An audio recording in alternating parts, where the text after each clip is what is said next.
Am I gonna say that we did a bit of an oopsie? Probably not. But I still stand by my assessment of yesterday's Lane Hutson situation. That the update in which we had received from TVA Sports was worth talking about, which is why we did make this video diving into all the info we had seen then.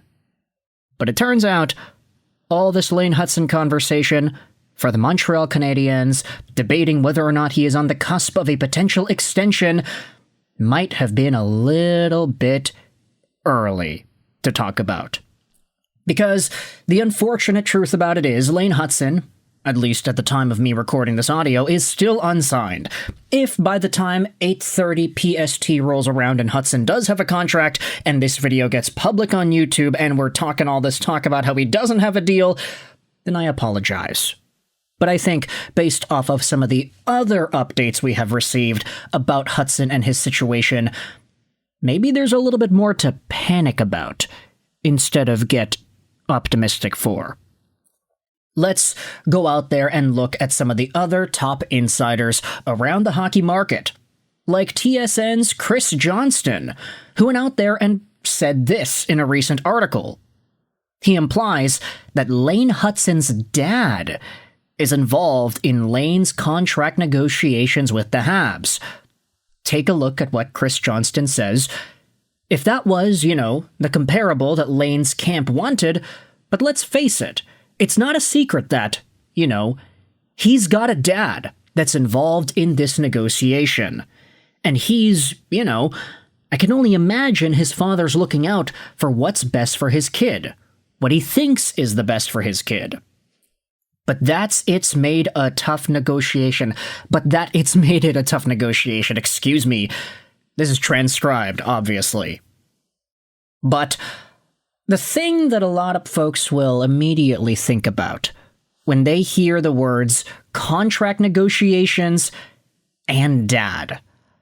Let's go over to the comments and try to see if we can find it here. If anyone saw that incredibly cringe Grant McCagg interview, it was pretty obvious that Lane Hutson's dad is in the Paul Marner and Galchenyuk senior tier. So he's trying to live his NHL dreams vicariously through his sons. Gosh, I hate parents who do that kind of thing. At least Lane seems to be a much more level-headed guy.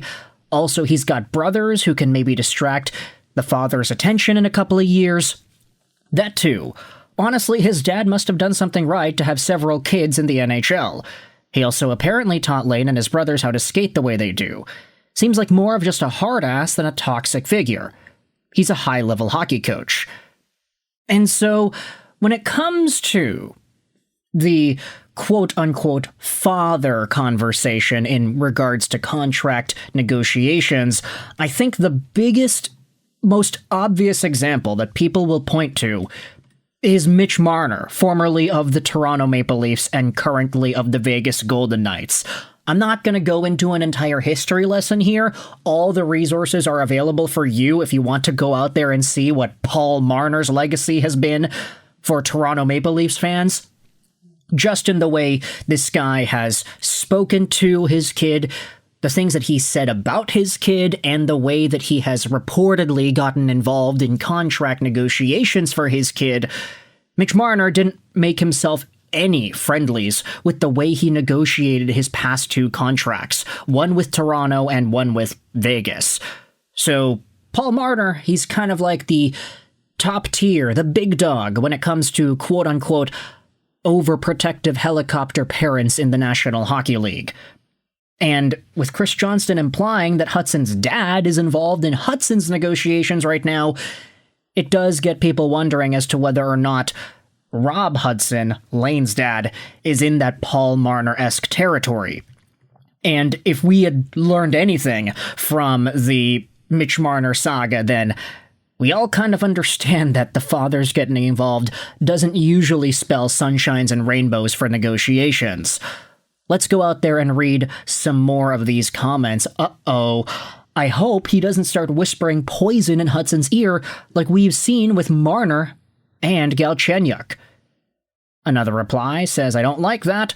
Another reply says, from what many sources say, Lane's camp wants a little less AAV than Dobson, so about 9 to 9.4, no deferrals, and no RCA, which is a reasonable deal that most fans would rejoice at. If Rob Hutson is pushing for the above, then he's good in my book. There are way worse entourages like Mitch Marner's.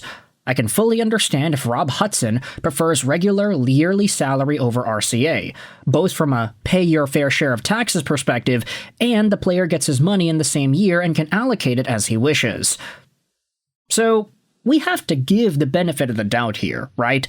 This is totally fine, and I think we spoke about this in the prior video too. If Lane Hutson wants to pay taxes properly for all the NHL earnings that he gets, then okay, that's pretty good.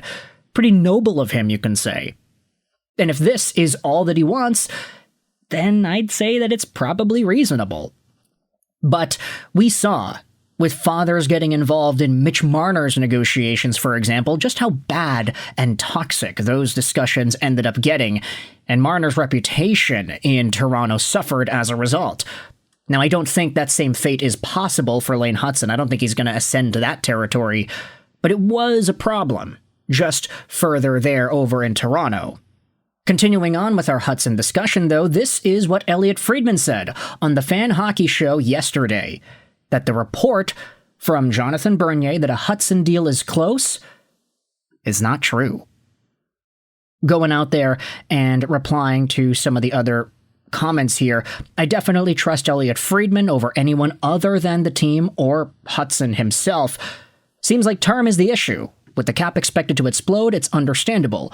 6 by 925 or 7 by 975, get it done. I mean, yeah, obviously. The article announcing it was just, Hughes and Hutson's agent were seen talking at the game last night, and Hughes was busy this morning. On that, Arpon Basu on his new podcast described the situation at the game last night. He said, Kent Hughes and the agent passed through the press box with all the local and visiting media, and he thinks they kind of did it on purpose to be seen together because the boxes for visiting GMs are on another level and have another point of access away from the media. So, in some way, they wanted to be seen together. I guess the question remains why. My first thought was that it was to show they're still on, talking, and negotiating, and that everything is fine. And then there's another comment that says, Hutson looked a little shaky these past 2 games. I truly hope this contract situation isn't affecting him. Look, it's been 2 games. Hutson probably is going to bounce back. They're playing Chicago today. Let's hope, for the sake of my fantasy team and for the sake of Montreal fans all over the world, that Lane Hutson's able to get back into the score sheet. But there also was a tweet from Habs on Reddit that discusses the same Arpon Basu claim. Take a look at this. Basu speaks about Kent Hughes meeting the agent. Ryan Barnes, the Quartex director who's apparently taken the lead on the Hutson contract negotiations. There were talks of some sort that happened in Detroit last night. I think Lane Hutson was hoping once the game started this wouldn't be a public discussion anymore, and he can just focus on hockey. My impression is that not a whole lot has changed on this file. I wouldn't say shocked, but mildly surprised if a contract were agreed to during the season. Which is why I feel kind of comfortable making this video and saying all this stuff about how Hutson is unsigned, with the ever-looming threat that Hutson does inevitably get signed between the time I finish recording this audio and the time the video gets public on YouTube. It's possible, but we'll see. For right now, though, it doesn't seem like things are looking all too great for Hutson and the negotiation front. It looks like things might be stalling a little bit, negotiating might be continuing a little bit, and whether or not Rob Hutson is involved in the same way Mitch Marner's dad is involved remains to be seen. But if you enjoyed this video, feel free to let me know in the comment section below. Also hit the like button while you're at it. If you didn't, hey, the dislike button's down there for you as well. Comments help out with the algorithm, so I'd appreciate it if you got involved and let us know your thoughts on the Lane Hutson situation. I hope you enjoyed this video, and bye.